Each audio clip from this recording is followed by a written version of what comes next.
Hi everyone, and welcome to this video where we're going to look at the theme of ambition in Shakespeare's Macbeth. As well as understanding the play, it's important to be able to identify themes and explore how Shakespeare presents them. In this video, I'm going to show you how Shakespeare presents ambition and give you some good ideas to write about in an essay. Ambition is often cited as the number one theme in Macbeth, and there's good reason for that. Macbeth's hamartia, or fatal flaw, is that he is too ambitious. He wants to be king. The fatal flaw is what causes the downfall of a character, and so we can say that in Macbeth, it is Macbeth's ambition that causes his disgrace and eventual death. But we could ask, what's wrong with ambition? In the 21st century, we certainly wouldn't see ambition as being such a problem, would we? Well, it's also important to contextualize this for Shakespeare's time. In Shakespeare's world, status was generally fixed. Everyone and everything had their place in the great chain of being. God was fixed at the top, and then each less important rank had their level moving from the king downwards. Because of a belief in fate and destiny and the reason for social status, people didn't believe that you could, or even that you should, try to shift your position. Kings couldn't move down, and peasants couldn't move up. This is what all of society, people's entire understanding of their world, was based on.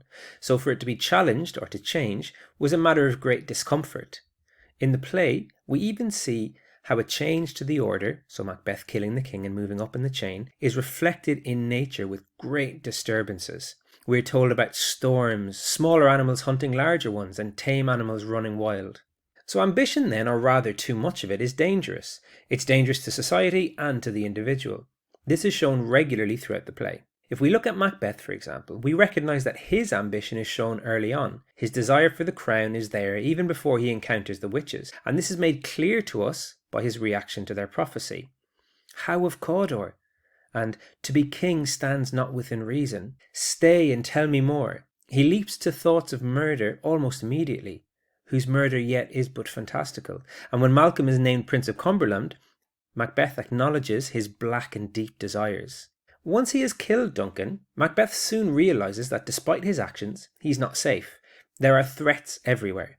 One murder then leads to another, and Shakespeare makes it clear that Macbeth's ambitious grab for power has destroyed his peace of mind and his reputation. There is another exploration of ambition through Lady Macbeth. She too, like her husband, is ambitious, but she is unable to achieve anything on her own. Because of the restrictions on women at the time, her fortune is tied up with her husband, but just like her husband, she is destroyed by the consequences of her ambition, even if it is at her own hands.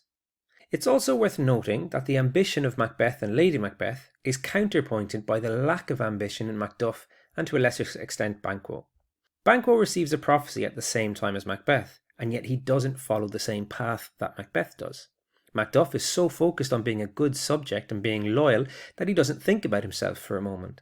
He is not ambitious in the slightest. In contrast to these two, Macbeth's actions look even more selfish and horrible. Shakespeare's exploration of ambition, then, has a fairly consistent outcome.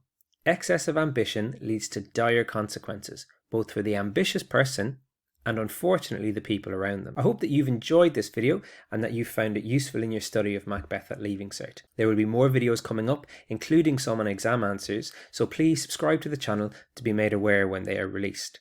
Also, if you found this helpful, please subscribe, like and leave a comment.